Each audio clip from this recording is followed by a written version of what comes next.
지난 한 주간 동안 얼마나 더운지 무척 힘들었죠. 밖에 나오니까 날이 너무 더워서 숨을 쉬기가 힘들어요. 또 사실 지난주는 제가 휴가 기간이었는데 휴가 기간이라도 할 게 많아서 매일 교회 나오다가 보니까 휴가인지 이게 또 마땅히 할 일이 많다가 보니까 어디 가기도 못했고 한 주간 휴가가 다 지냈습니다. 이제 이번 주만 지내면 잘 이제 견디면 더위도 다 물러갈 줄 믿습니다. 어제는 저녁에 축구하는데 이거 축구를 볼 거냐 잘 거냐 결정을 해야 되는데 시간이 보니까 3시 반쯤 되니까 이거 아무리 생각해도 이 축구 보고 나면 오늘 나부터 좋을 것 같아서 나는 일찍이 마음을 접고 자자. 그래서 이제 더운데 정말 밤이 오기 무서운 이 무더위에 일찍 잤어요. 하도 시끄러고 와와 하다가 눈 떠보니까 축구 이긴 것 같아. 그래서 하도 시끄럽길래 이제 일어나서 이제 나와서 이렇게 보니까 마지막 이제 그 축구 이미 끝났는 거 마지막 기성용 선수가 축구 차여서 이기고 나니까 아마 온 아파트가 와 했는 것 같아요. 그래서 나와서 이제 그걸 보면서 참 감사하고 또 이 무더위에 기쁨을 주신 것 정말 감사하고 또 감사했어요. 근데 사실 이 축구라는 것이 이기고 지고 하는 것이지만 영국이라는 나라가 축구 종주국인데 아마 졌으니까 영국은 아마 잠 못 드는 밤에 이제 거기는 낮이어서 저녁이었으니까 아마 이제 그날 저녁에는 심란했을 거예요. 이렇게 올림픽 처음으로 4강에 들어가는 것은 그냥 되는 게 아니고 항상 중요한 지도자가 있어서 그렇습니다. 2002년도에도 월드컵에 4강에 들어간 것은 히딩크라는 걸출한 지도자가 있었습니다. 그 지도자가 우리나라에 와서 축구라는 걸 우리 한국 축구를 가만히 보니까 계파 또 특정인들 또 골고루 뽑지 못하는 것 기술은 좋은데 체력이 약하다는 것을 그런 대로 기술은 쓸만한데 안 된다는 걸 알고 체력 훈련을 시키면서 강력한 리더십으로 히딩크라는 인물이 있었기 때문에 월드컵에 4강으로 간 겁니다. 이번에도 10년 뒤에 홍명보라는 걸출한 인물이 나와서 여러분 개인적으로 볼 때는 영국 선수들이 월등히 기량이 높습니다. 이길 수 없는 거예요. 그러나 축구는 혼자 하는 게 아니고 11명이 하는 거니까 그 11명이 서로 조직으로 활동해야 되는데 오랜 시간 동안 훈련해서 저들이 손발이 잘 맞기 때문에 조직력이 결국은 기술을 이긴 경기가 된 겁니다. 그러니까 지도자가 얼마나 중요하냐는 거예요. 앞에는 히딩크 같은 그런 훌륭한 지도자가 있었고 다음에는 한국교회 기둥과 같은 홍명보라는 걸출한 인물이 있었기 때문에 그렇습니다. 지도자에게 요구된 것은 얼마나 이게 리더십이 중요하냐는 것을 보여준 하나의 올림픽 경기였습니다. 리더십이라는 것은 어떤 일정한 조직이나 일정한 단체를 효과적으로 잘 조직하고 만들어서 극대화시키는 작업이 뭐냐면 리더십이라는 겁니다. 그 리더십은 다른 말로 한마디로 아주 쉽게 이야기하면 리더십이 뭐냐 하니까 리더십은 영향력이라 이렇게 볼 수 있어요. 이게 요즘에 사실 참 우리 이명박 대통령께서 정권 말기가 가까이 되니까 처음에는 그렇게 장로님이 다스리는 나라에 기대를 하고 박수를 쳤는데 솔직히 저는 그때 이명박 장로님이 대통령 됐을 때 걱정이 많았어요. 이거 정말 5년간 잘 마치고 마지막 멋있는 대통령으로 남아야 될 텐데 지금까지 역대 대통령 볼 때 결코 쉬운 것이 아니고 잘못하면 마지막에 큰일 난다는 생각이 많았어요. 요즘 참 보니까 점점 정권 말기에 리더십을 잃어가는 걸 보니까 마음이 아픕니다. 끝까지 기도해야 할 줄 믿습니다. 잘 마무리할 수 있도록 기도해야 합니다. 리더십이라는 것은 세상 사람들이 이야기하는 리더십은 몇 가지가 있어요. 그 첫 번째 리더십이 독재 리더십입니다. 이것은 후진 국가나 전제주의 국가에서 늘 볼 수 있는 것이 리더십이 독재 리더십입니다. 전형적인 것이 지금 북한 저게 여러분 3대 세습을 내려오면서 저 리더십은 독재형 리더십이거든요. 또한 두 번째 리더십이 뭐냐 하면 민주주의 리더십이에요. 민주주의 리더십이라는 것은 전부 대화하고 서로 토론하고 조절하고 토론하고 조절하는 리더십이 민주주의 리더십입니다. 우리 지금 민주국가에서 하고 있는 방법이죠. 또 하나의 리더십은 뭐냐 하면 방임주의 리더십이에요. 그냥 방치해 둬요. 서로 싸우고 막 하다가 저절로 조정되도록 방치하는 거 좋은 방법은 아니지만 이것도 하나의 방법론에 들어가는 그런 방임적 리더십이 있습니다. 그러나 오늘 성경에서 이야기하는 리더십이 뭐냐? 성경에서 예수님의 리더십은 종의 리더십입니다. 섬김의 리더십이에요. 내가 먼저 섬기면 저절로 모든 일이 풀려지는 거. 마가복음 10장 43절에서 44절에 예수님께서 내가 섬김을 받으러 온 것이 아니고 섬기러 왔다. 그러니까 각 기관이나 교회나 모든 조직체인 직장이나 심지어는 몇 명이 모이더라도 반드시 거기에는 지도자인 영향력을 있는 리더자가 있게 되고 그 리더자는 성경적으로 말하면 바로 섬기는 자가 되어야 때만 효과를 발휘할 수 있습니다. 저와 여러분이 잘 섬길 수 있기를 바랍니다. 주님의 교회를 잘 섬기고 내가 섬기겠습니다.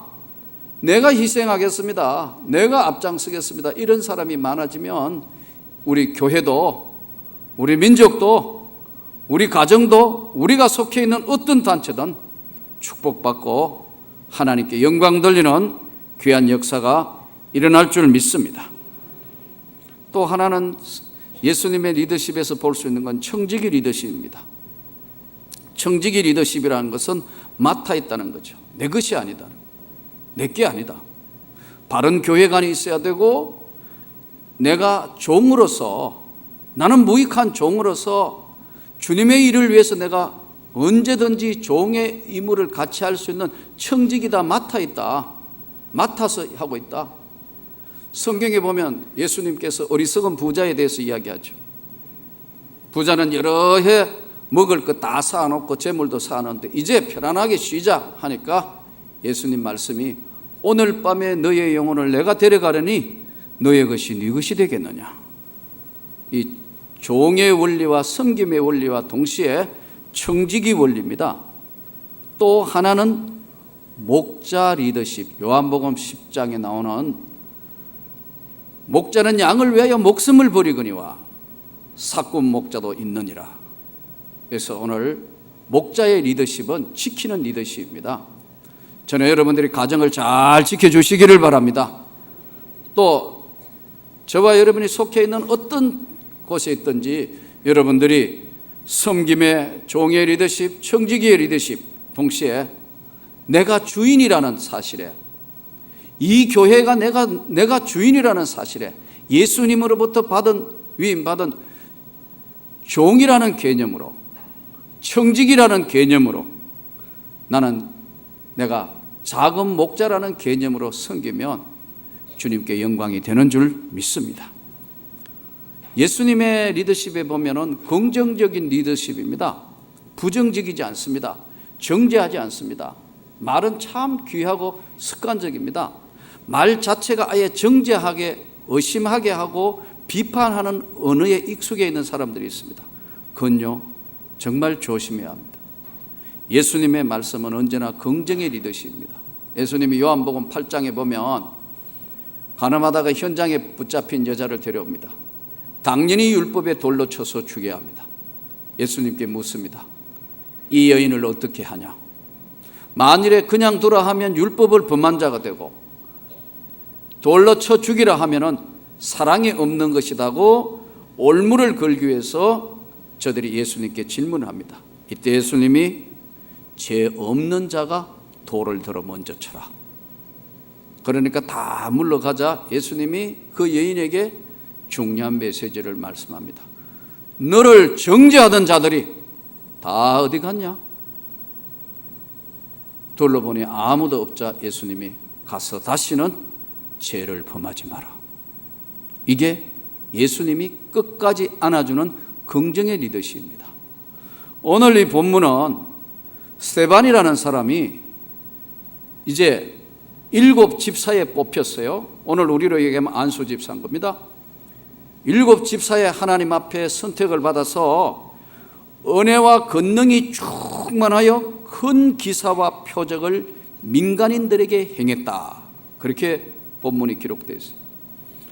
이른바 자유인들, 구레네인, 알렉산드리아인, 길리기아와 아시아에 온 사람들이 회당에서 어떤 자들이 일어나 스데반과 더불어 논쟁할세.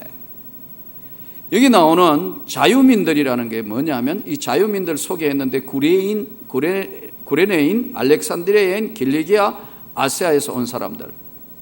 당시에 세계를 제패하고 있었던 제국 로마는 2가지의 정책을 펴니다. 하나는 뭐냐 하면은 정벌 정책입니다. 영토를 넓히고 다른 나라를 침범하는 거죠.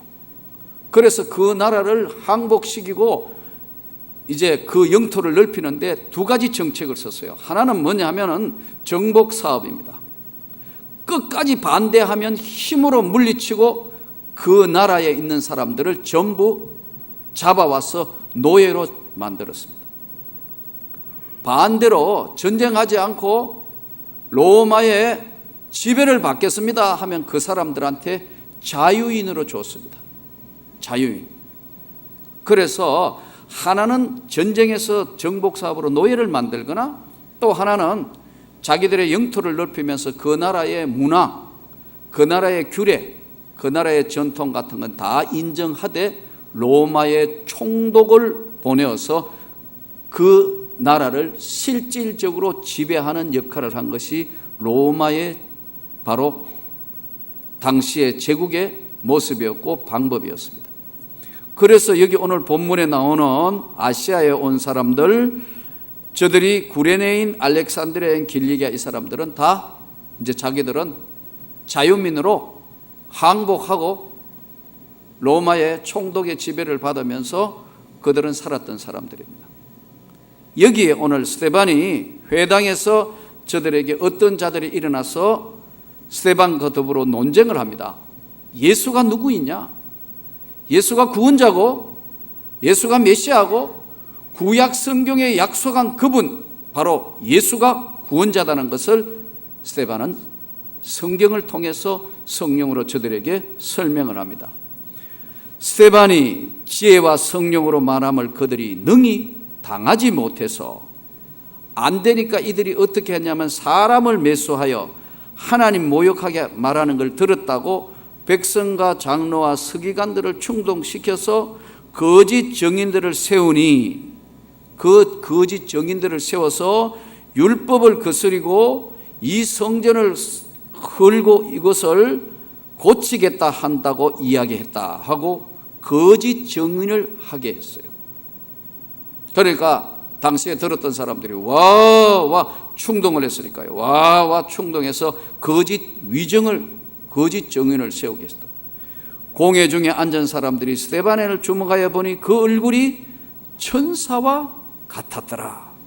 그 얼굴이 환해지면서 천사와 같았더라. 이때 스데반에게 은혜와 권능이 충만하여 표적을 민간인에게 나타내었더라.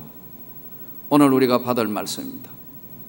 여러분, 은혜와 권능이 나타났다. 은혜는 뭐냐면 하나님이 위로 주시는 것이 은혜입니다. 은혜 받았다?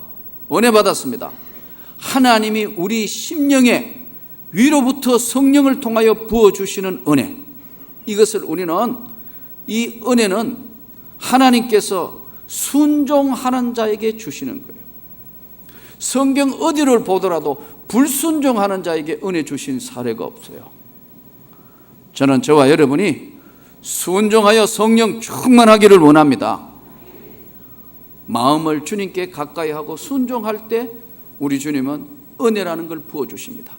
사도행전 2장에도 우리가 사도행전을 지금 강의에 가면 보면은 오순절 날이 이미 이르매 저들이 다 같이 한 곳에 모여가지고 아버지의 약속하신 성령을 기다리라, 때가 되면 반드시 성령을 부어주리라는 그 약속 말씀대로 마가라는 다락방으로 모이지 않습니까? 이와 같이 순종할 때 주시는 은혜예요. 어떤 분은 그래요. 목사님, 저도 한번 은혜 받기를 소원합니다. 그래요. 기도하시면서 은혜 받는 자리에 기도하시면서 잘 준비하십시오. 근데 안 해요. 마음은 있는데 순종은 안 하는 게라. 순수하게 따른다는 게 순종 아닙니까? 그러니까 순종하는 은혜는 누구에게 주시냐면요, 억지로라도 따라 해보는 거예요. 순종하는 거예요. 스데반은 평신도예요. 안수 집사예요, 우리로 이야기하면. 그런데 스데반은 하나님의 은혜를 잊게 된 게 순종하는 거예요. 순종할 때 위로부터 하나님이 주시는 권세와 능력이 임한다 이거예요. 이 순종을 해야 되는 순종. 예배의 순종, 기도의 순종, 전도의 순종, 모든 일들, 작은 일이든 큰 일이든 주님 앞에 순종하면 주님이 베푸시는 은혜를 처음에는 마음에 변화를 줍니다. 이렇게 살았던 거, 이건 잘못 살았던 건데 이제부터 새롭게 살아야겠다, 이런 마음을 주세요.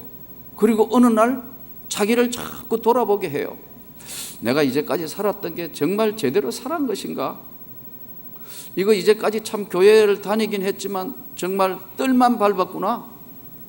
야, 정말 하나님이 목사님 설교하실 때마다 살아계신다는데 정말 살아계실까? 이런 생각들이 들면서 나 이제부터 정말 좀 다르게 살아야겠다 하는 생각이 들어오기 시작하는 것은 성령이 감동으로 이끌기 시작하는 겁니다. 마음으로. 안 나오던 새벽기도 나와봐야 되겠다. 그리고 정말 금요기도에도 한번 나와 정말 나도 한번 기도해 봐야겠다. 그리고 내 삶에 지금 여러 가지 어렵고 힘든 것 내가 한번 주님의 말씀 앞에 내려놓고 순종해 봐야겠다는 생각이 드는 것이 뭐냐면 하나님이 이미 성령으로 감동하기 시작해서 우리 영혼과 우리 마음에 터치를 한 거예요. 이렇게요. 손을 대신 거예요. 그러나 이렇다고 여러분 은혜를 받는 게 아닙니다. 은혜는 하나님이 위로부터 주시는 것이지만 받을 그릇이 준비될 때 은혜가 부어지는 겁니다.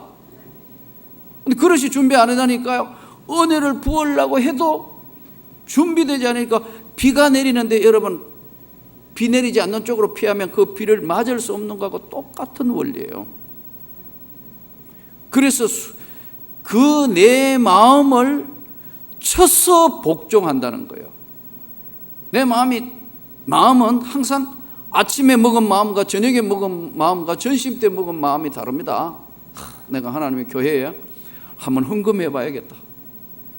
내가 이제까지 제대로 예수 믿으며 헌금도 제대로 한번 안 해봤는데 하나님 앞에 나도 정말 하나님 앞에 드림의 삶을 한번 살아봐야겠다. 이런 마음이 들었어요. 성령이 주신 마음이에요. 그런데 점심 때쯤 되니까 그 마음이 바뀌고 저녁 때쯤 되니까 아이고 그래도 내가 이거 어떻게 버린 돈인데 어떻게 헌금해 하고 마음이 싹 바뀌는 거예요. 그리고 그 다음날 생각하니까 진짜 안 한 게 다행이다. 이 처음에 먹었던 마음하고 이게 쏙 바뀌는 거예요. 왜 그러는지 아세요? 그래서 순종은 반드시 시간을 요구해요. 예수님께서 쟁기를 가지고 하나님 돌아보는 자는 하나님 나라에 합당하지 않다는 게 뭐냐면 순종이란 감동이 왔을 때 그대로 엎드리는 거예요. 그래서 이거 은혜 받는 거 우리가 오늘 이 시대에 살면서 은혜 받는 것, 은혜를 사모하는 자는 많은데 기도를 열심히 해서 물론 은혜 주시겠죠. 또 정말 간절히 사모할 때 주시겠죠. 이 두 가지는 동일 조건이지만 은혜를 받는 가장 중요한 것은 순종할 때 은혜를 받습니다. 그래서 단순한 사람들이 은혜를 잘 받아요. 복잡한 사람들이 은혜를 못 받습니다.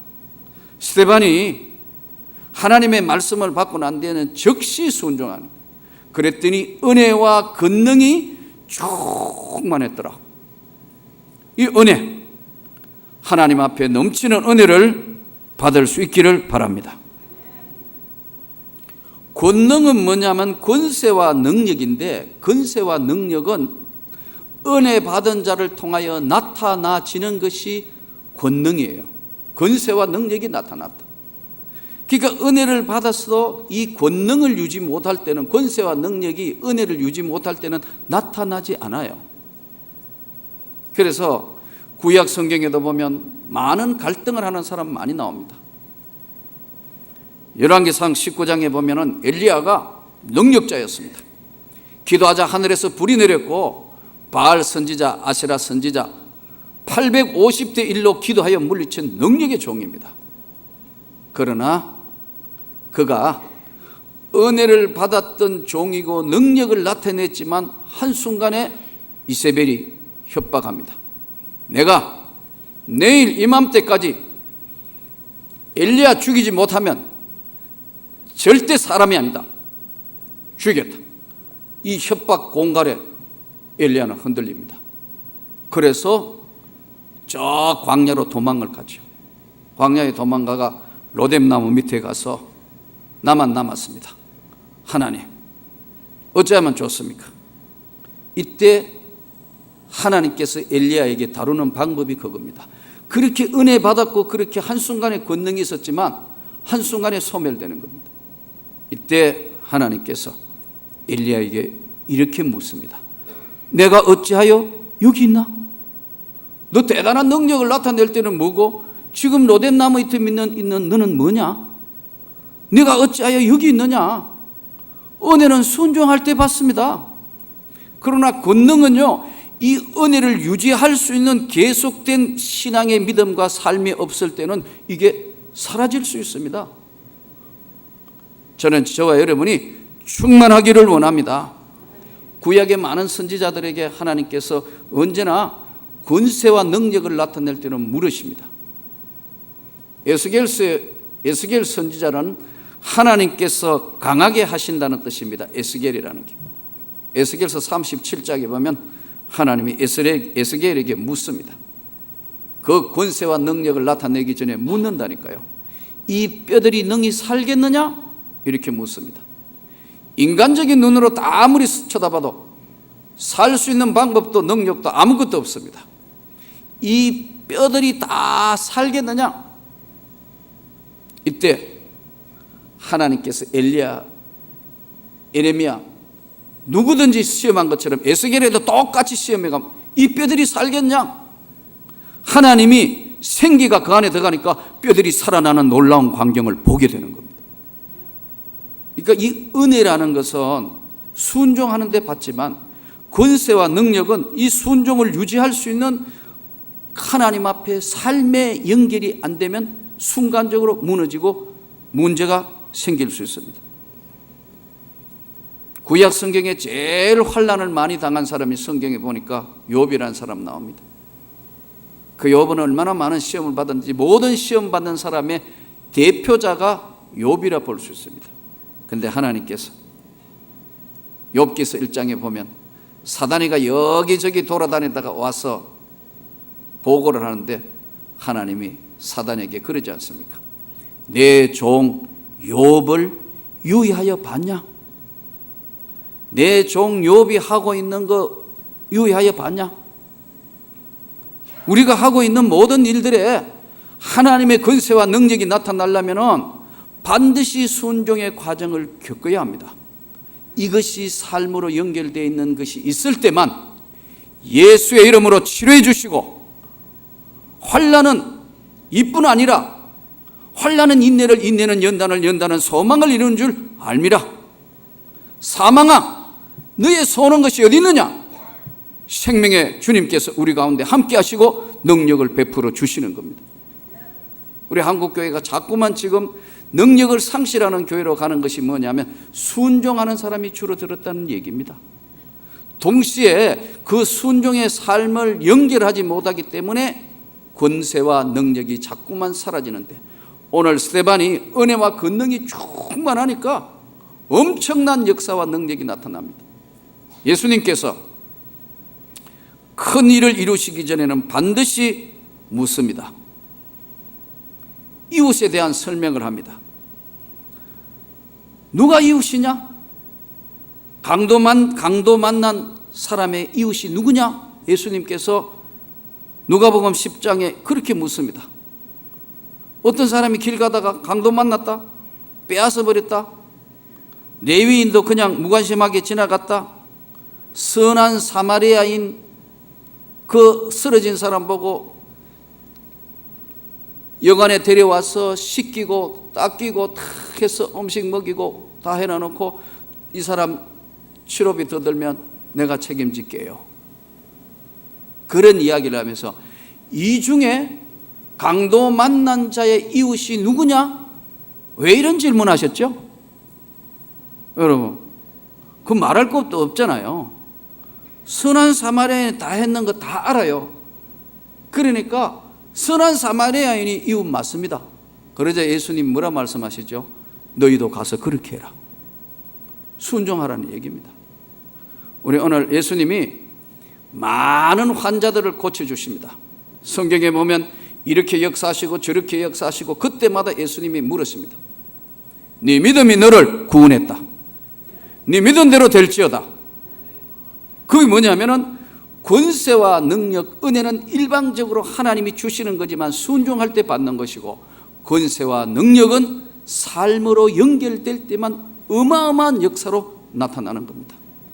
오늘 스데반이 민간에게 권세와 능력을 행하면서 많은 사람들이 하나님 앞에 돌아오는데, 밖에서 보니까 그의 얼굴이 천사와 같았더라. 어려운 시대, 어려운 삶을 살면서 이 예수의 권세가 충만하기를 원합니다. 이 예수의 권세와 능력은 사람이 주는 권세가 아닙니다, 여러분. 또 늘 나타나는 것도 아니고요. 그래서 표적과 기사가 나타나 큰 기사와 표적이 매일 나타나는 게 아닙니다. 그것은 예수의 이름의 능력과 권능으로 나타나는 거죠. 오늘 우리 직장에, 교회에, 우리 가정에 여러분 이 놀라운 역사가 일어나기를 축원합니다. 리더십이란 것은 바로 순종하고 또 권세와 능력이 나타난 것은 하나님 앞에 철저히 엎드린 순종과 하나님 앞에 최선을 다하는 삶이 있을 때 이 놀라운 축복의 역사가 일어나게 되는 겁니다. 요즘 많은 사람들이 리더자가 없다, 리더십이 없다. 교회도 마찬가지입니다. 지도하는 리더자의 리더십이 흔들리면 교회는 흔들리기 시작합니다. 저는 여러분들이 각 기관에 리더자가 되기를 원합니다. 리더자는 희생하는 겁니다. 봉사하는 겁니다. 통합하는 겁니다. 모세의 리더십은 카리스마 리더십이었다면 여호수아의 리더십은 통합의 리더십입니다. 다 안아주고 위로하고 격려하고. 가정에도요, 어머니가 확실히 가정을 지킨다고만 하면요, 어지간해도 자녀들은 빗나가지 않습니다. 아버지와 또 어머니가 동시에 아버지가 확실한 리더십으로 서 있으면 자녀들이 비전을 가집니다. 저는 우리 자녀들이 꿈과 비전을 가져서 놀라운 변화로 스데반과 같이 권세와 능력이 교회 위에, 우리 가정들 위에, 우리가 속한 모든 곳에서 나타나기를 진심으로 소원합니다. 얼마 전에 저희 교회에 왔다 간 우리 신학교 다니는 여전사님 이야기를 제가 잠깐 말씀드린 적이 있습니다. 교회에 와서 기도를 받고 갔습니다. 신학대학원 다니는 여자 전도사입니다. 나이는 50대 중반쯤 됐고요. 아이를 데리고 같이 자녀를 데리고 왔습니다. 딸은 인도 선교사 가기 위한 준비를 하고 있고 아들은 방송국의 PD입니다. 그런데 병원에서 진단이 말기암이다. 몸에 퍼지기 시작했고 도저히 힘들다. 마지막 판단을 해야 되는데 전화가 왔어요. 이 지금 항암을 해도 될까 말까 하지만 항암하지 않으면은 이건 100% 가능성이 없다고 이야기한다. 오래 살면 보름, 빠르면 일주일. 이거 얼마나 급한 거예요. 그래서 저한테 전화가 왔어요. 또 마지막 기도를 해줬어요. 하나님, 살려주시면 주의 일을 할 수 있도록 덤으로 사는 인생 되게 하셔서 주님의 일을 확실하게 끝내게 할 수 있도록 공부도 할 수 있도록 기회를 주십시오. 병원에 갔어요. 마지막 항암을 받았어요. 아무도 어떻게 될지 몰라요. 복수도 채웠고 너무 힘든다고 계속 문자가 왔어요. 기도해 주겠다고. 그러나 내가 알기로 생명은 하나님께 속한 것이기 때문에 사람이 어찌하지 못하는 것이다. 근데 그 복수 채웠던 게 다 빠지고 건강회복회가 퇴원했어요. 다시 문자가 왔어요. 덤으로 사는 인생. 하나님이 그래도 다시 한번 기회 주신 것 감사합니다. 사망아, 너의 소는 것이 어디 있느냐? 성령의 역사는 때로는 인간의 상상을 초월하고 나타나시는 경우도 있어요. 이게 오늘 스데반이 왜 이런 권능과 능력이 나타나면 그의 삶이 준비된 은혜의 자의 삶이고 하나님의 영광의 역사에 손이 내밀어진 겁니다. 오늘 여러분, 우리가 속한 인간 세상에 많은 일들 지나가고 일어나지만 저는 오늘 스데반과 같이 우리 명문교회도 은혜와 권능이 충만하기를 원합니다. 저와 여러분의 은혜와 권능이 충만해서 하나님의 영광이 우리 가운데 충만해서 순종하여 주께 영광을 돌릴 수 있기를 주의 이름으로 축원합니다.